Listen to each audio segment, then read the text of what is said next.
Hi, I'm Anya Samek. I'm an associate professor at the Rady School of Management at UCSD. It's Thursday, February 26th, 2026, and I'm talking today to Alex Chan. He's an assistant professor at the Harvard Business School, and he's going to tell us about a new project that is fresh off the press about explainable AI. So, welcome. Thank you. Thank you. I'm very excited to talk to you. I've become very interested in AI recently. I had Claude make some slides for class, and it only took me 8 minutes. It's really exciting stuff. I don't know as much about what you mean by explainable AI. So do you want to talk about that? Yeah, so the notion of explainable AI is to really think about the nature of a lot of AI system, right? So let me pull a step back.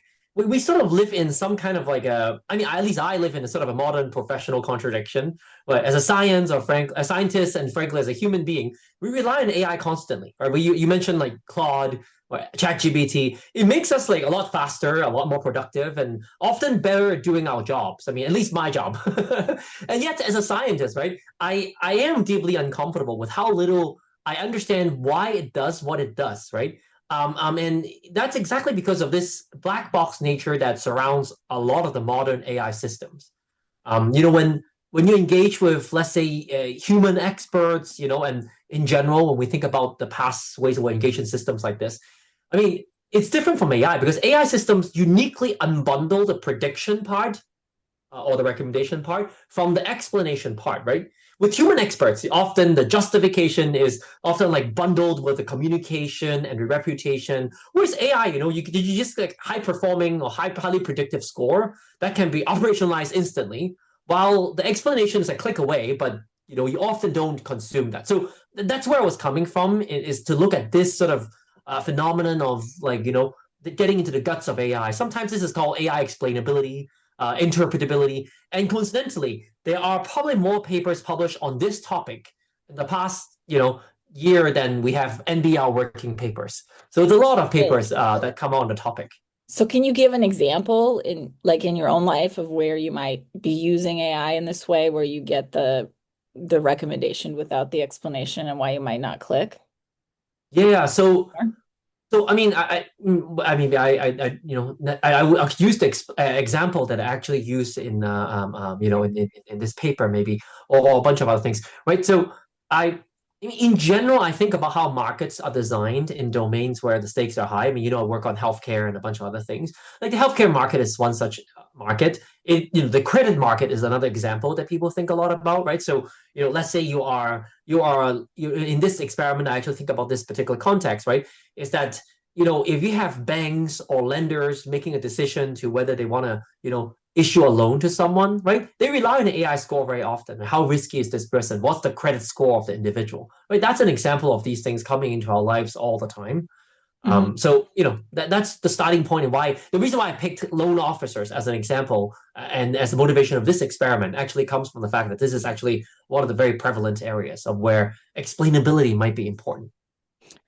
So with credit scores, you might get a credit score even before AI, we had credit scores, and a bank would use this to accept or reject Yeah. uh, potential giving out potential loans. So was there ex more explainability there than there is with an AI tool that would give you a similar type of score? So I would argue that often what we used to call predictive analytics, right? I mean, I think for economists, we tend to, I think AI is very exciting development, but in the same time, there's a lot of continuity with sort of quote unquote older technology. What we used to call predictive analytics or, applied statistics or, these kind of predictive risk scores and credit scores even, they are a form of AI, right? Essentially. So a lot of the things that actually apply in those contexts actually applies to AI too, right? In this case, it is quite interesting because if you think about sort of loan allocation decisions, right, it comes with sort of an uncomfortable truth where sometimes financial incentives, whether you could make loans that get highest repayment rates, could clash with fairness concerns, right? For instance, it might involve you taking advantage of information embedded in sort of protected attributes. So you could imagine in these kind of contexts, people might actively avoid information that would force them to confront these choices and to be able to make sort of the more convenient decision. Oh, are you alive? So tell me then how you approached the research study. Yeah. So, so this paper, we actually do two things. It's an experiment.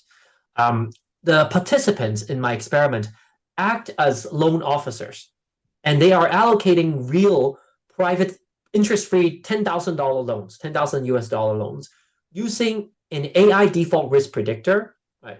That is, provided by a private lender. So I work with a private non-commercial lender to do this experiment. The AI actually, and in this experiment, I have them consider two lenders, two borrowers, two potential borrowers. The AI classifies one of these borrowers as low risk, and AI classifies the other borrower as high risk. The participants choose whether to accept the AI's profit maximizing recommendation, which is to only lend to the low risk borrower, or to override it, which is to approve both of these loans. Right? Critically, I randomized the incentives. That's sort of one thing I'm trying to extract out of the extracted mechanism out of the experiment is that I randomized incentives so that they're either neutral pay, which means they're getting a flat rate for helping us make this decision, or they get lender aligned pay, which is tied to the repayment. And I randomized, access to explanations, including whether the explanations highlight that protective attributes like race might be implicated.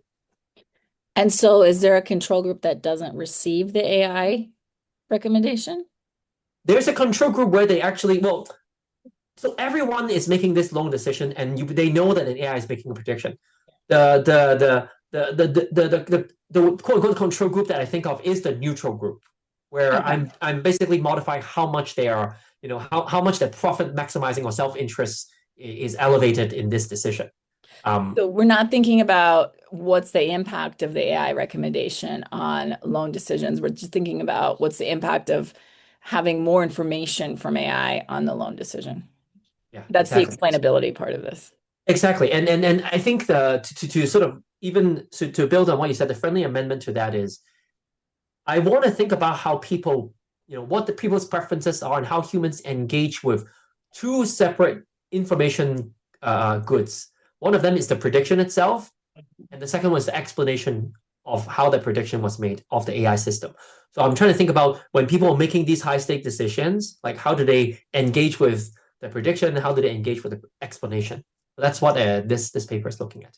So before we get into the hypothesis and results, I have to ask, how did you get a bank to Oh, let you give students the decision about these loans?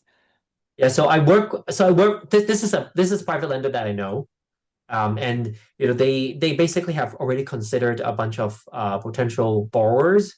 And this is a friend of mine, so they agreed to basically commit to what my participants actually recommend, and they will basically execute this decision for these two loans based on their decision. So it's like a lot of my own social capital, which is AI cannot replace.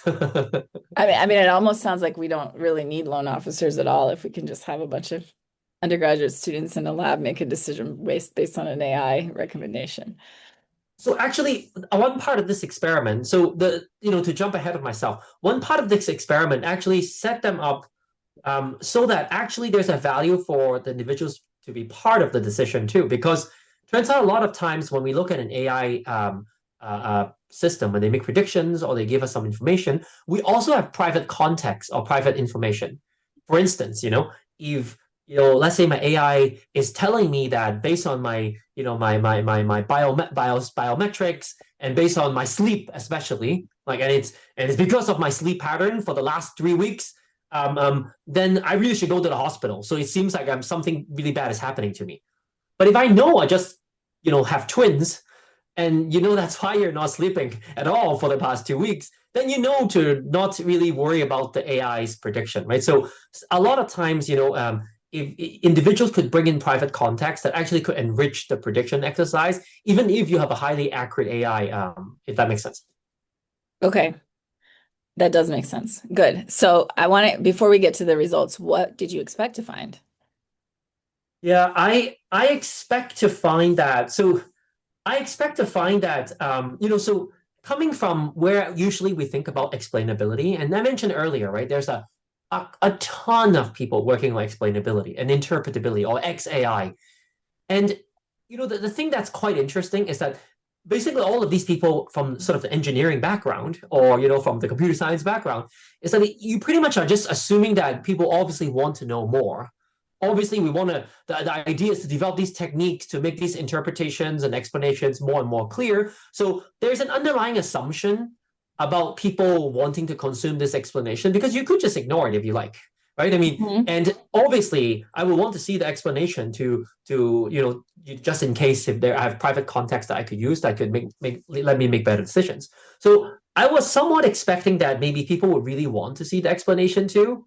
Now we have a literature in behavioral economics, including by a lot of distinguished economists at UCSD, about information avoidance and motivated beliefs and those kind of things. So I have an inkling that people might avoid information if it could put them in a bad position. And I have a suspicion that, some explanations by the AI could actually, put them in an uncomfortable position where yeah, I could just follow the AI and it could make all these decisions. But if I know that, let's say they're using race to make the prediction, I'll be uncomfortable and I might, if I have a chance, I'd rather not see it. So I Mhm. somewhat have that prior coming in that people might be doing that. Um, what surprised me though is, sort of that is the mechanism comes out quite clearly.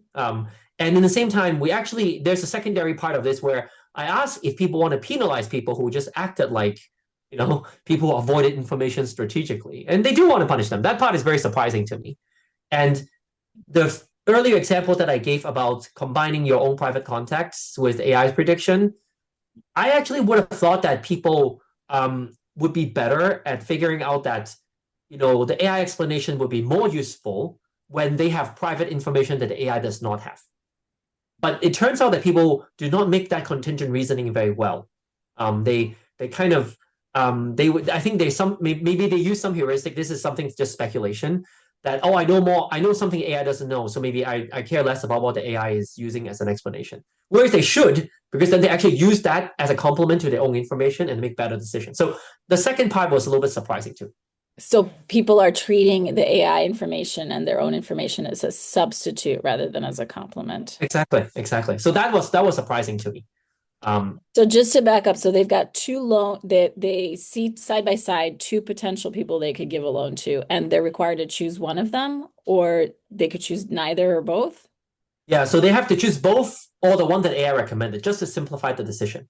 Okay, and so And what then do partly, people? partly also what the lender that I work with say that look, I can approve both of these, or I would just approve this one that AI said yes. So Okay, good. So the lender, this is where it gets back to like how'd the lender possibly let you do this? Because if everybody just rejected everybody, that the lender wouldn't really make right, any loans. Okay, so exactly. so the real kind of the center of this is whether they make the loan to the lesser qualified person. Whether they Yeah.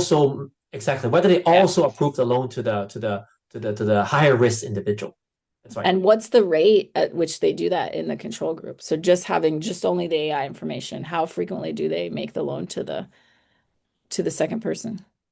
So this depends on whether so let me backtrack this. So the participants are more likely to sort of ignore the AI's decision on the base of now I'm trying to remember what the number is.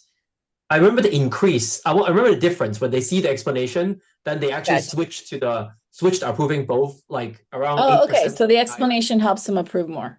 I mean, I don't need the exact number. I was just thinking, is it like 10%? Is it 90%? It sounds like it's not that many. Yeah. With The, the, just the the, the, AI, it says this guy's risky, this guy's not. With just the AI, most people say, okay, don't approve the risky one, just go with yeah, the yeah, safe yeah, one. And then once there's explanations involved, they're more willing. And yeah. so it sounds like the conclusion might be something like when we only have the one score from the AI and we rely on that, we sort of we don't give people chances that maybe should have a chance with the explanation. Well, I guess that's one way to think about it. I think giving people a chance is, it depends on what you think is a socially optimal thing to do, right? As a society, we care about fairness. And I Hmm. think what we can see from the experiment is that, Eve, and I have an arm where I force them to see the explanation. I don't give them a choice. If they saw the explanation and they saw that race played a role in this explanation, or things that clearly is basically a race variable that it's is making the prediction this person high risk, then you see like I mentioned, like there's a jump in how much people will say, oh, let's also approve this person. I mean, that suggests to me that this kind of that maybe as a society we worry about fairness. Then if we find a way to have people proactively engage the explanation, we might make decisions that at least in some interpretation might be better, right? It's more fair, Mhm. and or the fairness concerns are considered appropriately, right? Because remember, I am not deciding whether the person should approve both once they saw that race is included. Is that those people who saw it compared to people those compared to people who didn't see it, they are 8% more likely to actually approve it, right? Mhm. 8 percentage points more likely to approve it. So there's a jump just by the fact that they were forced to see it. So in a sense, maybe that if they saw it, they would have done something differently. So we if we remove that ignorance is bliss, more wiggle room, people doing something potentially better. So so that's where I think the disengagement and the policy implication here could be that if you are the kind of organization or you're the kind of government or you're kind of leader that wants your people to actually make fair and right decisions that sometimes have requires them to make some sort of trade-off between making more money, more self-interest, and the morally right decision to make, you might want to actually ensure that they are engaging in the explanation and engaging them in a way that opens a black box and think about what they actually are using rather than just use the score. And so you mentioned you also have an intervention where they're either paid some Mm. flat rate or they're paid actually based on how well the loan performs. So does that affect the decision to Well, approve the second person? to set the stage to this, right? The First of all, the demand for information is sharply tilted towards prediction. So around 80% of the people basically opt to see the prediction itself. Because we show them in the past this prediction, the AI performed really well. But less than half of them choose to examine the explanation when it's optional. And the incentives that you mentioned is interesting too, because the incentives push the demand in opposite directions. When the bonuses for the participants in the experiment are aligned with lender returns, then the participants are more likely to seek the prediction, Hmm. more likely to avoid the explanation. So, and the avoidance intensifies also with another variant where I make the salience of the likelihood of this explanation being in a position to help you audit fairness more salient, which is when I tell them that look, um, the explanation might include whether they used race, or I just mostly tell them it will include financial information. You see, with race, that's when the information avoidance is really dropped when you have this lender aligned incentives. But the prediction itself, they want more of it. So they kind of seek and avoid in the same time when you actually have these incentives that are lender aligned. Do you think, I mean, it sounds like what this is doing is bringing a human component into the AI when you include the explanation, and you're saying, look, if we have these students, this is Harvard students? No, these are online subjects. Online subjects. Okay. I was going to Yeah. ask if there's something special about Harvard students that would cause them to behave a certain way, but this is just anybody. This is not students then. This is Yes, they're not students. Yeah. anybody in the US. Okay, that's kind of nice. Do you see differences in it by any kind of socioeconomic characteristics or race in terms of the treatment effects, or do you not have enough data? So you could see that, for example, more liberal leaning Hmm. individuals, this, these the overall level of doing the more fair allocation is higher, but in terms of there is this pattern of like wanting to see the information more and avoiding it. For most groups, it's pretty similar. That's not Okay. super pronounced. Um, you know the thing that is more pronounced is um I also have a part where I let them now act as third party punishers. Okay. I basically describe that someone I will tell the other participants have made this decision. Now you are in a position that you could incur a small personal cost to penalize someone who has made that decision to just follow the AI under different scenarios, under the scenario where they were given a choice but they didn't want to see the explanation, they for sure saw the explanation, or they for sure did not see the explanation. They were not given a choice to see the explanation. When they asked, how will you, would you want to penalize these people for potentially acting in a way that is not pro-social? So you see that people obviously penalize the most, right? The people who have seen the explanation, saw that race played a role, and they still make the quote unquote like the allocation that just follows the AI that to maximize self-interest. But they do penalize. It's there is a difference between people who did not see it because they chose not to see it, the explanation, versus people who never had a chance to see the explanation. So, there it seems like the third parties actually are they are penalizing people for this moral wiggling. Um, That's very interesting. So what kind of message do you have for people as we're thinking about incorporating AI more into our daily workflows? yeah, so I think for managers and for people who are regulators or people who are incorporating AI in the workflow, and you are your own manager in this, right? There are some practical points. Is that just if you are in a position when you're engaging AI or you're having your team engaging AI, making explanations available is not the same as achieving effective transparency, right? Which is what we're trying to think about here.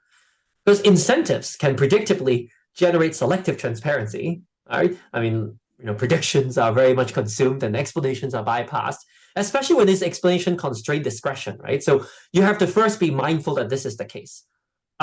Second, because explanation are sort of a separate component of AI systems, and they're unbundled from the prediction system itself, which is sort of one of the things that makes AI very different from human experts. Because I think most likely when we engage human expert, we won't just say, "Oh yeah, buy X." You'll probably say why. They will have to tell you a little bit about why.